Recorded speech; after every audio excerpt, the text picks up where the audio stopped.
E aí, turma, tudo bom? Meu nome é Otávio. Eu sou Melanie. E hoje vamos discutir, né, mais sobre o tema de estudos culturais. A gente trouxe algumas anotações que a gente achou pertinente trazer para explicar para vocês. E vai ser mais um diálogo informal. A gente está com alguns pontos importantes que vamos trazer durante a conversa. E aí, você pode começar? Posso sim.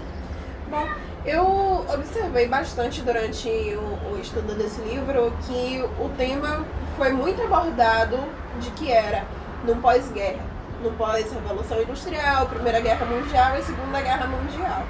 E todo esse estudo começou na década de 50, sendo que o fim da Segunda Guerra Mundial foi em 1946. Sim. E então, depois de tanta guerra, tanta mudança econômica, tantos blocos econômicos, toda essa mudança na Europa e no mundo trouxe muitas diferenças para a questão cultural. Até porque foram muitas pessoas entrando e saindo de países e pessoas de culturas diferentes, se é assim que podemos dizer. Então, especificamente na Inglaterra, no ano de 1957, nós tivemos o Richard Hornet. Ele, com o texto do uso da literatura, ele abordou bastante coisa justamente dessa parte da Segunda Guerra Mundial e a cultura de como estava na Inglaterra depois dessas guerras. Então, tinha bastante coisas do casamento diferente, um funeral um pouco diferenciado do que a gente é acostumado a ver. Ele retratava mais a sociedade, o cotidiano da sociedade, é isso? Isso. E aí ele trazia bastante coisa que muitas vezes, muitas pessoas não tinham noção por estar em outros países. Então ter acesso a essa leitura é uma dica muito boa. Sim. Então, por exemplo, nos funerais, eles tinham todo um processo de que, por exemplo, o caixão não é que nem a gente tem aqui hoje, que vai numa funerária comprar. O caixão era encomendado num dia, o cara ia lá, tirava as medidas do corpo da pessoa para fazer tudo por trás disso, né? Toda a construção do caixão sobre a medida. E aí tinha todo um ritual fúnebre que era do cortejo, da preparação do corpo. E o velório era em casa. Ainda tinha aquele costume de todo mundo se vestir de preto. Né? Então já do de lá, né? Isso. Aí também tinha os casamentos. Os casamentos tinha uma diferença muito grande, né? Claro, óbvio. É o mesmo conceito de hoje, mas tinha uma coisa diferente. Sim. As mulheres, elas tinham uma atitude diferente. Elas como é que eu posso dizer? Se empoderavam mais em cima da roupa do casamento, com maquiagens mais pesadas, sapatos de salto-agulha, um vestido mais curto, penteados no estilo pin-up, que o estilo pin-up vem justamente da Segunda Guerra Mundial, pós-guerra, né? do ideal dos homens de uma mulher, né, toda bonita, produzida, específico justamente para agradar o homem. Por mais bonito que seja a pin-up, de todo o seu ideal de força, a pin-up lá no fundo não é feminista, não é um ideal feminista, porque era um personagem que queria mostrar que o homem, o ideal de um homem, idealizava uma visão do homem. O ideal do homem. Do que seria uma mulher, né? Muitos seios, muita bunda, por aí vai. E isso mostrou também que a sociedade trabalhadora não era só submissão. No meio de todas essas informações, ela também ainda tinha um fundo de resistência, porque nas ações políticas, vamos dizer que, poxa, já teve tanto problema, já teve tanta guerra, já teve tanta revolução, vocês ainda querem fazer coisa, querem fazer mudança? Oi, a gente tá aqui, a gente tem opinião. Meio que mostra todo esse processo do pós-guerra na Inglaterra através desse livro.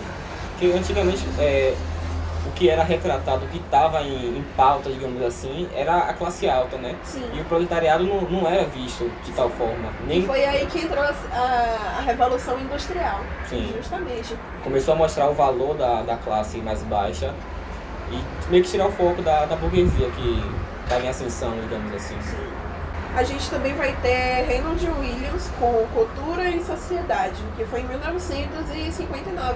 Foi até um ano depois de Richard Horland. No livro dele, ele vai abordar justamente essa parte do dia a dia na Inglaterra, né? Mostra como as pessoas se comportavam. Ele entra justamente com o debate da sociedade contemporânea e as atitudes que ela estava tomando a respeito das coisas. E sobre o impacto cultural dos meios massivos na sociedade, ou seja, o rádio e a televisão, por não ter um acesso tão grande a determinadas pessoas, não tinha um impacto cultural, porque a cultura não é só a elite que tem a televisão e o rádio que vai ter o acesso. A cultura vai ser um todo, vai ser um completo. Então, muitas vezes, ter a televisão e o rádio não iam mexer na cultura. As informações passadas ali não iam seguir adiante porque não tinha pessoa suficiente para ouvir e ter uma mudança de comportamento. Os estudos culturais entram justamente para mudar a visão do que é cultura, né? Isso. Porque naquela época a cultura era considerada apenas a elite, era o que? Era o balé, era as sinfonias, e não, no subúrbio onde vivia o proletariado, também existia representações artísticas que representavam eles, e querendo ou não, isso também é cultura. Então, os estudos culturais entrou basicamente para mudar esse conceito, essa percepção do que é cultura. Sim. Teve com Thompson e a criação com o livro A Criação das Classes Operárias também. Vai abordar um radicalismo político, vai ter todas as ideias de Karl Marx por trás, vai ter um coletivismo, vai ter uma parte de solidariedade com as pessoas e cada um vai ter sua identidade, vamos dizer assim, cultural. Sim. Eu sou hippie, eu sou punk. A partir desse livro nós conseguimos observar algumas coisas justamente nessa parte de que as pessoas estavam começando a ter ciência de que ela podia dizer, sim, eu sou isso. Essa questão de Marx também foi importante porque com esse pensamento assim, meio que os grupos foram se formando, se entendendo as causas, os motivos. E, exemplo, nossos motivos eram o mesmo, nossos ideais eram o mesmo. A gente se junta e vamos lutar, né, por esse ideal, digamos assim. Que aí foi surgindo, né, como os movimentos estavam falando. Sim. Aí surgiu cada um dos seus movimentos e aí eles tinham a autoridade de dizer.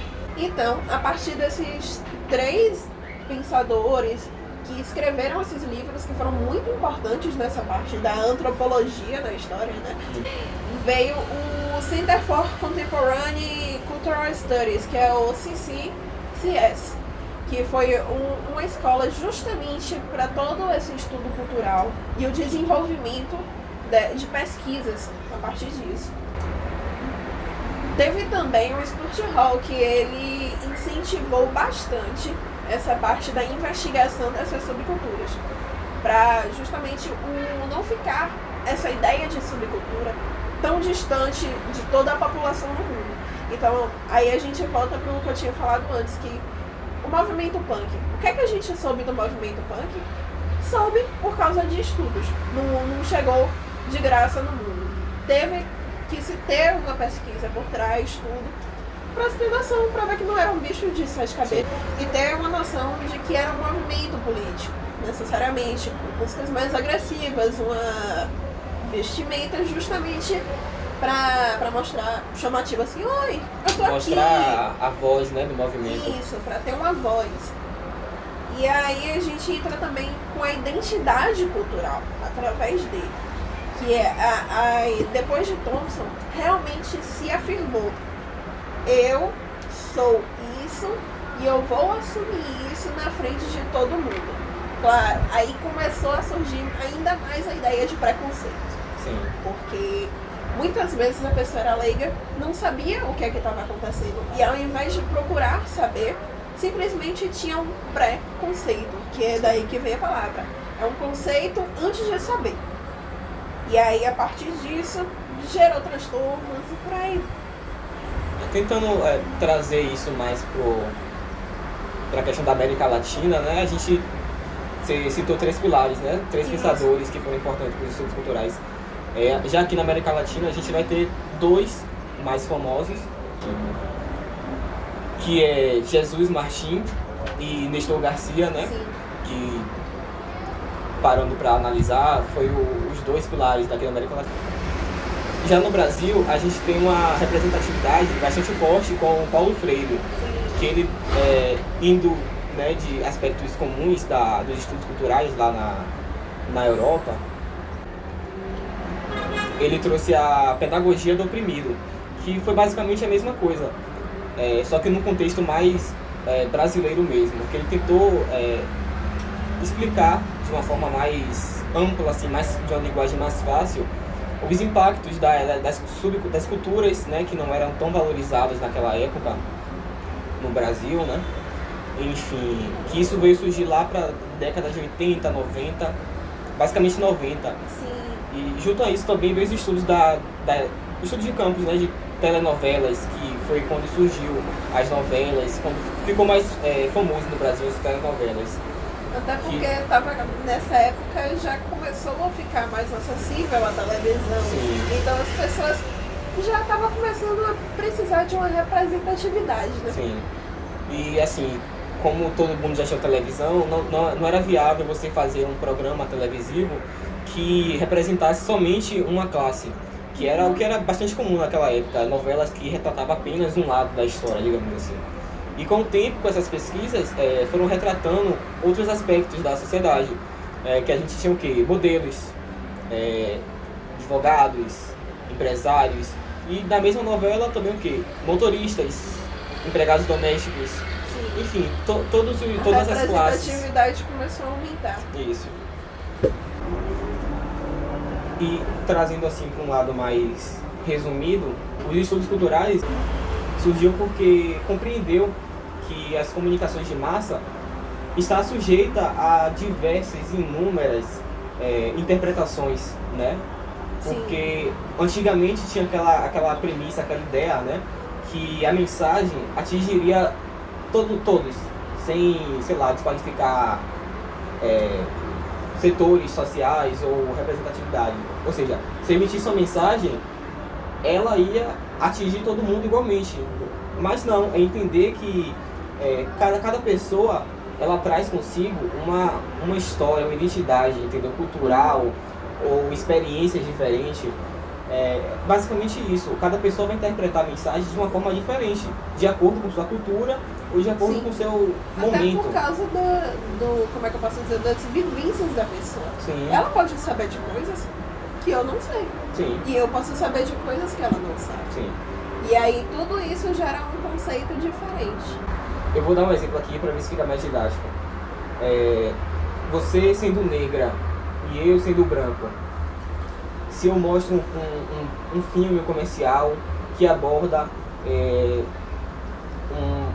um lado mais branco, digamos assim, mais representado apenas por brancos, eu vou me sentir representado, eu vou me sentir, sabe, falar, nossa, essa é a minha realidade. Sim. Mas você sendo negra, você não vai se sentir, sabe, representada, você não vai sentir, você não vai ter uma mensagem, Muitas você não vezes vai a se pessoa pode reconhecer. até entrar nessa parte. Isso é um vídeo extremamente racista. Sim. E às vezes não é só o contexto em que a pessoa tá. Isso. Mas tem lados e lados. Sim. Mas assim, Às vezes vai justamente pra ofender. isso, essa questão mais étnica foi bom a gente ter abordado, porque assim, no Brasil, no contexto de publicidade atual, muitas marcas estão, como eu posso falar, estudando melhor sobre o contexto, porque existe a cultura e existem as subculturas. Sim. Que, como é que eu posso trazer isso? Cultura que é basicamente a totalidade, unânime, digamos assim, a cultura padrão. E as subculturas fazem parte da cultura, porém são subculturas de grupos específicos, de minorias, digamos assim. Sim. Um exemplo que eu posso dar é a questão desse movimento de cacheadas, de empoderadas, de negras, cabelo cacheado, crespo, ondulado, ter recentemente marcas de cosmético que são destinadas para elas, no caso. Por exemplo, acho que é a Salon Line, que é uma Sim, marca uma das marcas Cosméticos, né? Tem uma linha justamente para isso. Que é focado justamente para esse público de cabelo cacheado, crespo, ondulado, enfim. E se parar para pensar, há 10 anos atrás, a gente não tinha isso. Não tínhamos cosméticos, enfim, para esse público que representa essa subcultura. Isso é verdade, por uma experiência própria minha. Na época que eu tava com o cabelo cacheado, eu não tinha tantos produtos assim. A gente acabava usando um creme de cabelo padrão, não tinha todo o processo que hoje tem, né? Sim. Que você tem como cuidar, tudo, porque a gente tá tendo uma representatividade maior agora, justamente porque as marcas estão vendo que as pessoas estão querendo isso. Mas antigamente não tinha. Se houvesse o estudo cultural dessas marcas naquela época, você seria representada. Exatamente, porque aí entra justamente o estudo cultural, que é um estudo das práticas do cotidiano. Então, se uma pessoa precisa muito e ela normalmente não está naquela gama de pessoas que é sempre beneficiada de todas. A chamada cultura padrão, né? Exatamente, que vai ser aquele padrão de beleza branca, do cabelo liso, dos olhos claros. Na verdade, não é nem um padrão de beleza, é o padrão europeu de beleza, porque o padrão europeu vai ser justamente esse, e a Europa Tem a questão até do eurocentrismo, né? Bota o mundo como as pessoas de lá representam o mundo inteiro. Como se a cultura deles é. fosse a cultura mundial. Como, por exemplo, uma questão religiosa. Jesus, não sei se você já percebeu, em todos os filmes religiosos, ele é abordado como o cara loiro dos olhos claros. Sim. Na Cabelo África, liso. na África, como é que o cara loiro dos olhos claros na África? Verdade. Aí é uma questão geográfica, biológica, impossível. Possível. E a Europa quer impor isso em todo mundo, de que tem que ser o padrão deles. E o que não é. Uhum. E entender, né, que tudo isso é importante. Os estudos culturais veio justamente para a gente ter uma ideia do que a gente pode abordar, do que a gente vai representar e para quem a gente vai representar esse termo, esse aspecto. E a gente está dando um contexto aqui de marketing, de publicidade. Mas a indústria os estudos culturais podem abordar diversas linhas, entendeu? Uhum. E é basicamente isso. Você quer ressaltar mais uma coisa? Eu queria falar uma frase que me deixa muito marcada num vídeo que eu tinha visto para estudar, para fazer esse trabalho. Sim. A indústria cultural não tem preconceito para lucrar. Ou seja, hoje em dia, Marcante isso. ela quer abraçar todo mundo. Sim. E é uma coisa que eu tô admirando na sociedade hoje. A inclusão. Porque muitas vezes a gente não tem tal condição, é uma pessoa de outro país, é mulher, é negro, é índio. Tudo isso, muitas vezes a gente não se sente representado. Isso. E é isso. Como você disse, a indústria não tem preconceito para lucrar, mas querendo ou não, acho que tudo que foi englobar o marketing, enfim, a publicidade em si, ele não vai pensar na sociedade, ele vai pensar realmente no produto final, no lucro. Um exemplo que a gente pode usar, não trazendo, no caso, o lucro financeiro, mas sim um lucro cultural. Cultural é a gente pensar, vou trazer isso mais para o Brasil, na Era Vargas, que lá na década de 30, quando ele meio que liberou, digamos assim, o samba no Brasil. Sim. Ele não estava pensando nos sambistas, nas classes que eram representadas pelos sambas. E sim no lucro que estava gerando, porque estava tendo mais pessoas tendo acesso àquilo. Entendeu? E gostando daquilo. E trazendo uma identidade cultural para o Brasil. Sim. E, querendo ou não, o samba, ele é um... Pensou em Brasil, carnaval, o que você pensa? Samba. Axé. É basicamente isso. E quando ele trouxe essa legalização do samba, ele trouxe essa identidade cultural para o Brasil. Porém, ele não fez isso de bom grado, no caso de boa vontade. Ele fez isso pensando realmente no aproveitamento, no oportunismo. Foi, como minha mãe dizia, por livre e espontânea pressão do lucro. Ou seja, você tem um retorno financeiro maior, vou abraçar essa população. Para nós que estamos aqui, Isso é ótimo, mas a gente não para pensar nisso. Sim. Normalmente a gente, estou realmente agora me sentindo representado. E muitas vezes não é a ideia da... Só pra gente... E muitas vezes não é a ideia da empresa. Sim. Ela quer pisar no lucro. Sim.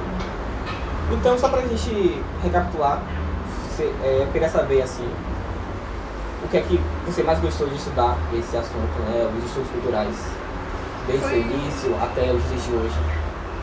Foi justamente essa parte que eu desconhecia, de onde tinha saído essa parte antropológica da história, do estudo cultural, né? Porque, pra mim, eu, Melanie, achava que vinha mais recentemente, mais dos anos 70 pra cá. E descobri que isso foi dos anos 50, 60, é muito interessante. Sim. E realmente eu vou até me apropriar disso, porque eu não tinha noção do quão antigo era essa percepção. Porque a gente vê hoje em dia, a gente pensa que é algo, sabe, de agora. Estudar recebe a sociedade. Até porque nas aulas de geografia, tudo que era globalização, era por Gilberto Freire. E era vários documentários que a gente assistia. E acabava que a gente ficava limitado no estudo de cultura a partir dali. Sim. A gente não tinha a noção do quanto tempo já tem disso.